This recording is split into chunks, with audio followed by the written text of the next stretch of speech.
একদিকে নিজেকে অনেক বড় মনে করেছে, আবার নিজের মতো কোন মানুষের মধ্যে কোন শক্তি দেখলে পরে তাকে আল্লাহর আসনে পৌঁছে দিয়েছে। যেমন ইহুদিরা বলেছে, ওয়াকালাতিল ইয়াহুদু উযাইরুন ইবনুল্লাহ, ইহুদিরা বলেছে উযাইর আল্লাহর পুত্র। খ্রিস্টানেরা বলেছে ওয়াকালাতিন নাসারাল মাসীহু ইবনুল্লাহ, খ্রিস্টানেরা বলেছে মসিহ ঈসা আলাইহিস সালামকে তারা আল্লাহর পুত্র বলেছে। নাউযুবিল্লাহি মিন যালিক। মানুষ নিজের থেকে নিজের মতো মানুষের সামনেই মাথা নত করেছে। সাপের মধ্যে শক্তি আছে, বাঘের মধ্যে শক্তি আছে, আগুনের মধ্যে শক্তি আছে, এগুলি দেখে তার সামনে মাথা নত করেছে। আর আল্লাহ পাক তাদের শুনাচ্ছেন, ইন্নাল্লাযীনা তাদউনা মিন দুনিল্লাহি ইবাদুন আমসালুকুম, আমাকে বাদ দিয়ে তোমরা যাদেরকে ডাকো তারা হচ্ছে তোমার মতো আমার আরেকটি গোলাম। সুতরাং মানুষের প্রকৃত মর্যাদা কি? সে যত বড় মনে করে তত বড় সে নয়, আবার যত তুচ্ছ মনে করে তত তুচ্ছ সে নয়।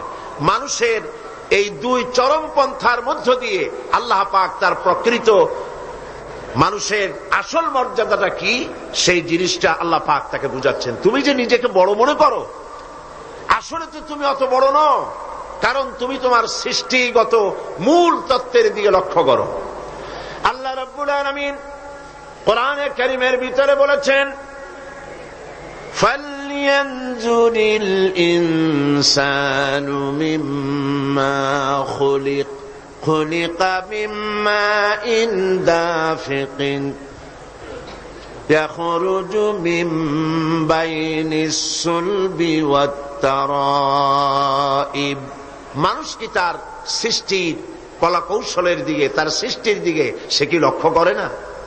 তুমি তো সামান্য এক ফোঁটা পানি ছিলে, সেই এক ফোঁটা পানি থেকে, নাপাক পানি বিন্দু থেকে তোমাকে সৃষ্টি করা হয়েছে। এখন মানুষ যেন তার মূল সৃষ্টি সম্পর্কে বুঝতে না পারে, আল্লাহর কুদরত সম্পর্কে বুঝতে না পারে, সেই জন্য মাঝখানে বলা হয়েছে যে মানুষ তো আসলে মানুষই না। তো মানুষ কি? ডারউইন থিওরি পেশ করেছে, মানুষ হলো আসলে বাঁদর। মানুষ এসেছে বাঁদর থেকে, এটাকে বলা হয়েছে থিওরি অফ ইভলিউশন, বিবর্তনবাদ বা ক্রমবিকাশবাদ।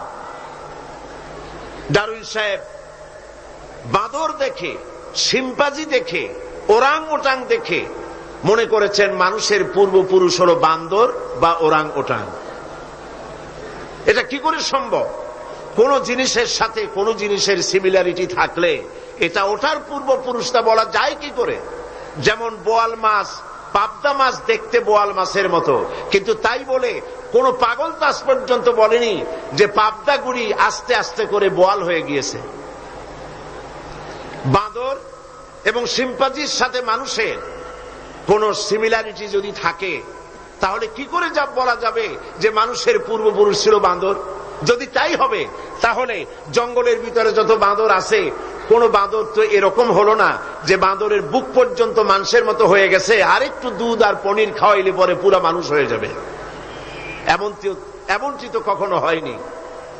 সুতরাং মানুষ কোত্থেকে এসেছে এটা ডারউইন সাহেব বুঝবেন না। আর বোঝেন না 25,000 বছরের একটি মিসিং লিঙ্ক হয়েছে।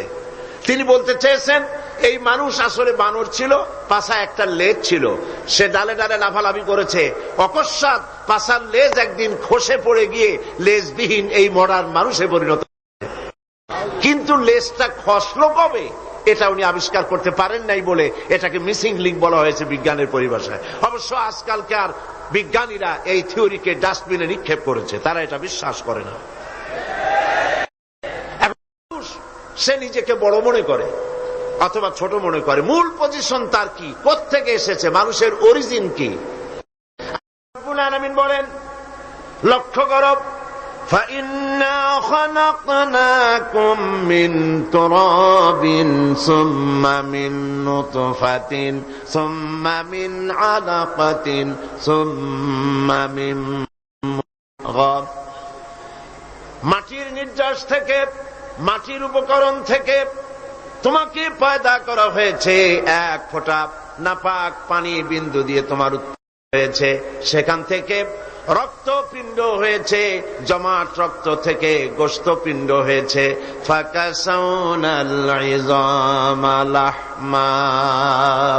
এরপরে এই গোশতপিণ্ড হাড্ডির উপরে ছড়িয়ে দিয়ে তার উপরে চামড়া দিয়ে সুন্দর এক মানুষের আকৃতি আল্লাহ বলছে দিয়েছি, এবং এইভাবে করে তোমাকে মায়ের পেট থেকে সুম্মা নুখরিজুকুম তিফলা, বাচ্চার আকারে মায়ের পেট থেকে আমি নিয়ে এসেছি।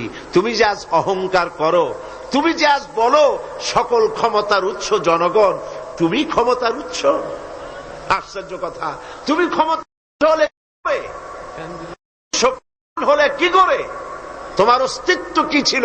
এক ফোঁটা নাপাক পানি ছিল, যা শরীর থেকে নির্গত পর করা